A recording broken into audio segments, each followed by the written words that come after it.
Hello and welcome दोस्तों to 5 minutes engineering. आज का वीडियो वाकई बड़ा कमाल का होने वाला है मेरे उन सब दोस्तों के लिए जो कि 2026 में एजेंटिक एआई इंजीनियर बनना चाहते हैं। बट सबसे बड़ी दिक्कत मुसीबत की बात यह है कि भाई उनको पता कुछ नहीं है, टैलेंट बहुत है, समझ बहुत है, अनगाइडेड मिसाइल हो रखे हैं, एक डायरेक्शन की जरूरत है। उनको नहीं पता भैया क्या होता है एजेंटिक एआई इंजीनियर, उनको नहीं पता है कि एजेंटिक एआई इंजीनियर एक ऑर्गेनाइजेशन के अंदर क्या करता है, और वो अगर हमें करना होगा एक ऑर्गेनाइजेशन के अंदर तो हमें क्या क्या सीखना पड़ेगा, समझना पड़ेगा, उसका एक step by step ideal road map क्या होना चाहिए। ये सारी बातें बस अगले कुछ मिनटों में आपके सामने मैं पेश करूंगा। चलिए सबसे पहले शुरुआत करते हैं कि आखिरकार एक एजेंटिक एआई इंजीनियर ऑर्गेनाइजेशन में करता क्या है। कुछ परसेंटेज आंकड़ों में मैंने जो है यहां पे चीजें मेंशन कर रखी है। चलिए सबसे पहले 30% के ऊपर जाते हैं, जो कि सबसे सर्वप्रथम पहला काम है जिसमें 30% of the time and effort of agentic AI engineer लगता है। सबसे ज्यादा मेहनत भैया यही की जाती है, सबसे प्रायोरिटी में टास्क यही होता है, क्योंकि ये एक कोर फंडामेंटल टास्क है आपके एजेंटिक एआई प्रोफाइल से जुड़ा हुआ, जो क्या है जी,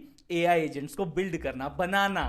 कि यार देखो, ऐसे एजेंट्स जो कि अपने आप से खुद सोचे भी, रीजन भी करे, चीजों को प्लान करे, एक्शन करे, एग्जीक्यूट करे, टूल्स का इस्तेमाल करते हुए एक ऑटोनोमस एजेंट्स जो है सामने आपके खड़े रहे। तो ये सारी जो क्रियाएं हैं बेसिकली उनमें 30% ऑफ जो आपका एफर्ट और टाइम है एजेंटिक एआई इंजीनियर का वो जाता है, और ये काफी कोर फंडामेंटल काम है। उसके बाद सेकंड नंबर पे 25% के साथ मल्टी एजेंट सिस्टम डिजाइन करना। एक ही एजेंट से भैया मन ना भरता, हमको अपनी एआई एजेंट्स की आर्मी बनानी है, पूरी टीम बनानी है जो कि एक ऑब्जेक्टिव को अचीव करने में अपना पूरा जोर लगा दे। हर एक कोई अपना अपना काम कर रहा होगा, बीच में आपस में उनके कम्युनिकेशन हो रहा होगा, ये सारी चीजें बनाना, ये डिजाइन करना, इसमें भैया आपका 25% ऑफ जो टाइम है वो लगता है एक एजेंटिक एआई इंजीनियर का। एंड डेफिनेटली इसमें आप क्रू एआई हो गया, लैंग ग्राफ हो गया, ऑटोजन हो गया, ऑर्केस्ट्रेशन के लिए यूज कर सकते हैं। लैंग ग्राफ काफी इंपॉर्टेंट है जब भी हम लोग यहां एजेंटिक एआई इंजीनियर की बात करते हैं, या फिर एआई एजेंट्स को बनाने की बात करते हैं, या फिर भैया मल्टी एजेंट सिस्टम बनाने की बात करते हैं, तो उसमें लैंग ग्राफ बहुत इंपॉर्टेंट और क्रिटिकल रोल निभाता है। उसके बाद भैया तीसरे क्रमांक पे 20% of the time is given for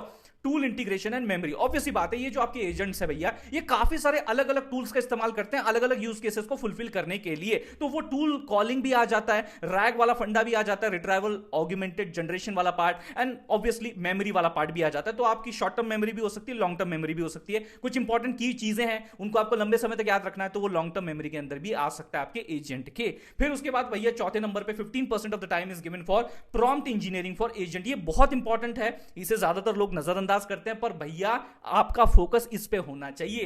prompt engineering, ऐसा उसको इंस्ट्रक्शन देना है कि भैया वो क्लियर कट समझ जाए आप क्या कहना चाहते हो, उसमें कोई एम्बिग्विटी नहीं होनी चाहिए। एक बात बोली उसके दो मतलब ना निकलने चाहिए, एक बात बोली तो उसका एक ही मतलब निकलना चाहिए। ये सटीकता आपके प्रॉम्प्ट में होनी चाहिए, तो वो मास्टरी भी करना जरूरी है। सिस्टम प्रॉम्प्ट्स हो गए, रिएक्ट फंडा, चेन ऑफ थॉट्स, ये थोड़ा सा एडवांस प्रॉम्प्टिंग डिजाइन है जो कि आप यूज कर सकते हो। उसके बाद 10% जो आखिरी भैया अपना 10% में जो काम गिना जाता है एक एजेंटिक एआई इंजीनियर का, वो है फाइनली कि यार इतनी जो मेहनत की है, जो अपन ने अपना एजेंट बनाया है, एआई एजेंट का, मल्टी एजेंट्स का जो पूरा यूनिवर्स बनाया है, पूरी आर्मी बनाई है भैया, वो किसी काम के लिए तो बनाई है ना। वो काम जो है वो यूजर्स को अपना निकालना है ना, तो भैया उसे यूजर्स तक पहुंचाना है ना, तो जी उसके लिए उसको डिप्लॉय करना पड़ेगा ना जी। एंड ऑब्वियस सी बात है, जब अपन डिप्लॉय करने की कोशिश करते हैं तो यार मॉनिटर भी करना है कि वो सिस्टम कैसे काम कर रहा है, साथ ही साथ उसको इवैल्यूएट भी करना है कि यार एजेंट सब बढ़िया से परफॉर्म कर पा रहे हैं, सब मिलकर भैया अच्छी तरह ऑब्जेक्टिव फुलफिल कर पा रहे हैं, या कुछ दिक्कत आ रही। तो ये सारी चीजें इवैल्यूएट करना, मॉनिटर करना, डिप्लॉय करना, ये काम भी इसमें आ जाता है। अब देखिए ये सब काम करने के लिए आपको क्या क्या आना जरूरी है, क्या क्या सीखना जरूरी है, वो स्टेप बाय स्टेप एक लर्निंग पाथ 5 पॉइंटर के साथ आपको बताना चाहूंगा।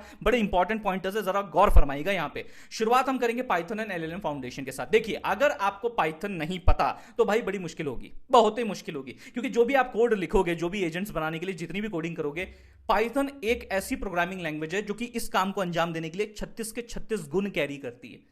पूरी तरह फुल्ली कॉम्पेटिबल प्रोग्रामिंग लैंग्वेज है, तो भाई कोई एक्सक्यूज नहीं, मैंडेटरी है, पाइथन तो आना बनता है। उसके बाद एलएलएम के फाउंडेशंस आपको पता होनी चाहिए, साथ ही साथ भैया जो आपकी मतलब जो कॉन्सेप्चुअल थ्योरी पॉइंट है ना, जो रिसर्च पेपर्स हैं, किस तरीके से ट्रांसफॉर्मर वाला फंडा रहता है, वो बेसिक्स आपको पता होनी चाहिए। एंड फिर भैया एलएलएम की एपीआईज का इस्तेमाल करना आना चाहिए। फिर वो कुछ भी हो सकता है, ओपन एआई की आपकी एपीआई की हो सकती है, एलएलएम्स हो सकते हैं, क्लाउड, जेमिनी, ये सब आपको अपने प्रोजेक्ट्स में इंटीग्रेट करना आना चाहिए, बहुत जरूरी है। फिर उसके बाद हम लोग बात करते हैं प्रॉम्प्ट इंजीनियरिंग मास्टरी। ये बहुत इंपॉर्टेंट है, जैसे मैंने यहां पे भी इस पॉइंट में भी बताया था कि भाई देखो आपका जीरो शॉट होता है, फ्यू शॉट होता है, चेन ऑफ थॉट होता है, रिएक्ट प्रॉम्प्टिंग होता है, ये बहुत सारे अलग अलग प्रकार के प्रॉम्प्टिंग्स होते हैं जो अलग अलग सिनारियोज में यूज किए जाते हैं जी। तो आपको अपनी बात इतने सटीकता पूर्वक रखनी आनी चाहिए कि सामने वाला कंफ्यूज ना हो, उसके दो मतलब ना निकाले, कोई एम्बिग्विटी ना हो, तो ये मास्टरी होना जरूरी है। उसके बाद तीसरे नंबर पे आते हैं लैंगचेन, रैग, और भैया अपन इसमें लैंग ग्राफ वाला पार्ट भी पकड़ लेते हैं। सो लैंगचेन हो गया, रैग हो गया, लैंग ग्राफ हो गया, ये भी बड़े इंपॉर्टेंट है, जहां पे आपको चेन्स बनानी होती है, जहां पे आपको मेमोरी एलिमेंट्स चाहिए होते हैं, रिट्राइवर चाहिए होते हैं, वेक्टर डीबी वाला कॉन्सेप्ट आ जाता है, और रैग यानी रिट्राइवल ऑगमेंटेड जनरेशन,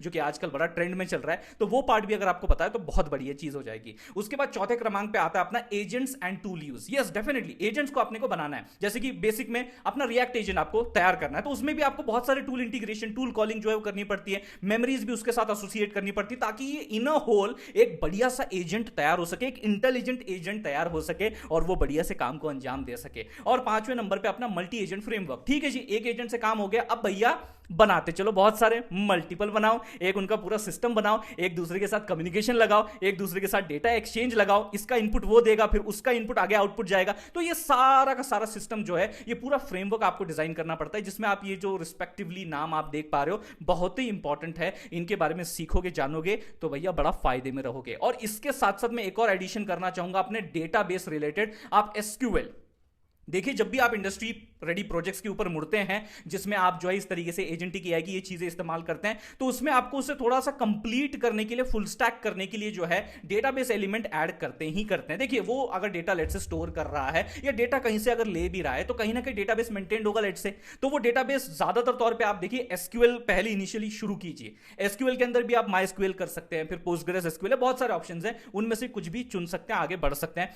और फिर एक ऑप्शनल बात बता रहा हूं, गुड टू नो वाली बात बता रहा हूं। अब तक जितनी भी हमने बात की है वो मस्ट टू नो है। अब इसके बाद थोड़ा और आगे आप बढ़ना चाहते हैं तो भैया इसके अंदर नो एसक्यूएल वाला पार्ट भी ऐड कर सकते हैं, ये इंपॉर्टेंट है। ठीक है जी, उसके बाद जान लेते हैं कौन से वो top 5 must to know skill sets हैं जो कि as a agentic engineer आपके पास होना चाहिए। पहली बात, सटीक बात, प्रॉम्प्ट इंजीनियरिंग, लैंगचेन, रैग आ जाता है, लैंग ग्राफ, क्यूए आ जाता है, टूल्स का इस्तेमाल, मेमोरी का इस्तेमाल और ऑटोजेन एमसीपी, ये भी बहुत इंपॉर्टेंट है। मॉडल कॉन्टेक्स्ट प्रोटोकॉल काफी ज्यादा हाई पे भैया, आजकल इसकी काफी ज्यादा ट्रेंड चल रहा है, क्योंकि भैया उसका काम ही इतना शानदार है। जब आप एजेंट्स की बात करते हो, एआई एप्लीकेशंस की बात करते हो, तो वो चीजें आपको पता होनी चाहिए, जो कि सारी मैंने यहां पे मेंशन कर दी है। और जितनी भी सारी चीजें मैंने यहां पे ये मेंशन कर रखी है, वो सब की सब भैया हम अपने आने वाले upcoming ultimate AI mastery live boot camp में कवर करने वाले हैं, लाइव मोड में, वही देसी बिंदास अंदाज में जो अब तक आपने रिकॉर्डेड वीडियोस में देखा है। बट अब ये जो मजा है वो 10 गुना हो जाएगा, क्योंकि अब जो अपना इंटरेक्शन है वो लाइव होगा, और ये सारी तमाम बातें बड़ी डिटेल में इन डेप्थ जाके जो है कवर होने वाली है। विद 80+ प्रोजेक्ट्स हमारे पास रहने वाले हैं, और सिर्फ इतना ही नहीं, और भी बहुत सारी चीजें हैं, तीनों क्लाउड, AWS, अज्योर, GCP, जितने भी आपके BI टूल्स हैं, power BI, Google looker studio, tableau, और भी बहुत सारी चीजें। एक बार सिलेबस देखिए, 70+ पेजेस का सिलेबस है, have a look at that, and फिर भैया हमारी मुलाकात होगी लाइव सेशंस में।